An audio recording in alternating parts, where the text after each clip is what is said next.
Dando continuidade à aula, iremos falar agora sobre o Selection Sort ou ordenação por seleção. Qual a ideia do Selection Sort?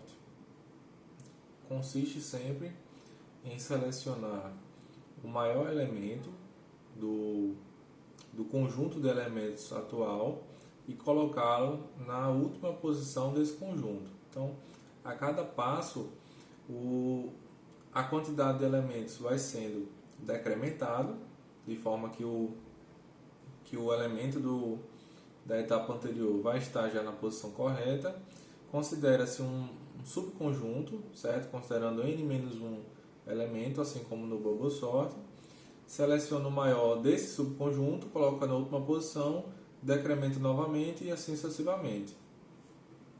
Então, assim como o Bubble Sort, são necessários n-1 passos para efetuar isso. A cada passo i, o maior elemento desse intervalo, né, do primeiro elemento até o n-1 menos i, vai estar na última posição n-1 menos i. Então, à medida que o i cresce, os elementos do intervalo j, né, do laço j, vão sendo decrementados assim como no Bubble Sort. Então, fica mais fácil de visualizar isso com a ilustração. Então, considerando um vetor inicial com 6 elementos, o que é que está sendo feito no primeiro passo? O maior elemento desse vetor está sendo selecionado, neste exemplo, o número 99. E como o vetor, nesse primeiro passo, possui 6 posições, né, o vetor que se quer ordenar possui 6 posições, esse elemento 99 vai para a última posição do vetor. Então, perceba que é feita a troca entre o maior elemento do intervalo e a última posição do vetor que se quer ordenar. Então, ocorre uma troca entre o 1 e o 99. Então, o primeiro passo garante que o maior elemento vai estar na última posição do vetor completo. No segundo passo, se consideram apenas os 5 primeiros elementos, porque o último já está ordenado. Então, para esse intervalo da posição 0 até a posição 5, o elemento 21 é o maior elemento. Então, nesse caso, ocorre uma troca entre o 21 e o elemento da posição 5, que neste caso é o 1. Então, o 1 vem para essa posição 4 e o 21 vem para a posição 5. Ocorre uma troca. Então, percebam que esse vetor em branco, né, esse subconjunto ilustrado em branco, vai aumentando para indicar que o vetor, esses elementos em branco já estão ordenados. Então, no terceiro passo, vão ser considerados os elementos, 4 elementos, da posição 0 até a posição 3. Para esse intervalo da posição 0 até a posição 3, o maior elemento é o 12. Então, ocorre uma troca entre o 12, que está na posição 0, e o elemento que está na posição 3, que é o 1. Então, o 1 vem para a posição 0 e o 12 vem para a posição 3.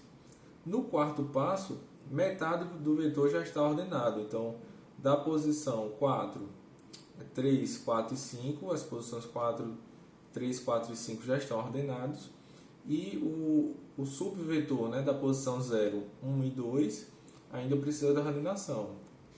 Então, entre esses elementos das posições 0, 1 e 2, o maior deles é o 8, e ocorre a troca entre o elemento da posição 2 e a posição 8. Então, o 8 passa a vir para essa posição 2, ocorre a troca. E no último passo, são considerados os elementos da posição 0 e da posição 1, que neste exemplo já estão ordenados, então não ocorre nenhuma troca. Então, perceba que o vetor possui 6 elementos e foram necessários 5 passos para ordenar esse vetor utilizando a ideia do Selection Sort. Então, a cada passo, seleciona o maior elemento, certo?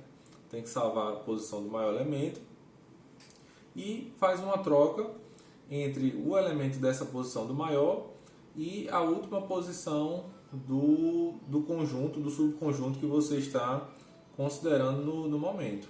Então, a cada passo, o intervalo vai sendo decrementado e vai sendo selecionado o maior elemento do intervalo corrente e colocando na última posição, e assim sucessivamente.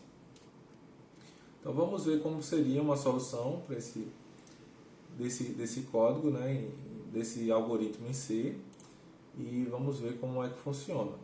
Então, uma pequena observação quanto ao bobo sort que eu havia mencionado, que também era necessário n-1 passos, né? E na solução anterior, que eu havia mencionado agora há pouco, o i estava sendo, a condição de parada era enquanto i fosse menor do que n. Então, na verdade, o i menor do que n-1 é que realmente já resolve o problema, e ele estava tendo uma iteração a mais sem necessidade, certo? Então, na função main, eu comentei a chamada do bubble sort e adicionei a chamada do selection sort, posteriormente fazendo a exibição dos elementos do vetor. Então, criei uma função chamada selection sort. Essa função não retorna nenhuma informação, então o tipo do retorno é void. Os parâmetros de entrada são os mesmos do bubble sort. As variáveis utilizadas, uma variável temporária que vai ser utilizada para efetuar a troca, e a adição de uma variável pos, que eu chamei de posmax, que vai armazenar a posição do maior elemento, certo? O laço mais externo, ele vai repetir, né, esses passos n-1 vezes, e para cada iteração, para cada repetição, vai ser selecionado o maior elemento e colocado na última posição do conjunto em questão. Então, a cada passo esse conjunto vai diminuindo, e para cada subconjunto vai sendo selecionado o maior e colocando na última posição do subconjunto. Então, a cada iteração, a variável posição posmax vai armazenando o índice 0. O laço mais interno, ele inicia na posição 1 até a posição n-i, diferentemente do bubble sort, que ia até n-i-1. Neste caso do selection sort, todos os elementos da posição 1 até a posição n-i vão ser n-i-1 vão ser comparados ao elemento que está sendo armazenado no índice, né, pós-max. Então, para cada j nesse intervalo, o elemento do índice j vai ser comparado ao elemento do índice pós-max, que no primeiro momento está na posição 0. Se o elemento do índice j for maior do que o elemento armazenado no pós-max, esse índice, essa variável que está armazenando o índice do maior, vai ser atualizado para receber o valor j, certo?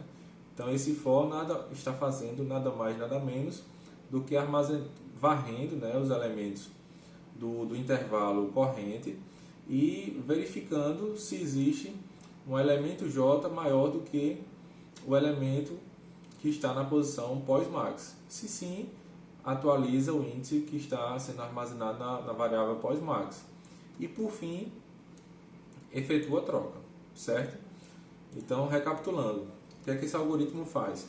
A cada passo, ele vai selecionar, dado um intervalo de índices, ele vai percorrer esse intervalo, vai verificar qual é o maior elemento e em que posição esse maior elemento está, e efetuar uma troca entre o elemento entre a posição do maior elemento e a última posição do intervalo em questão, certo?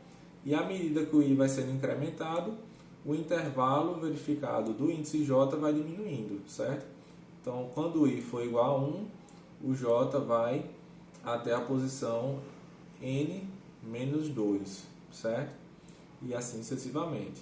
Porque aqui o j ele vai até a posição que é menor do que o n-1. Então, consequentemente, ele vai até a posição n-2.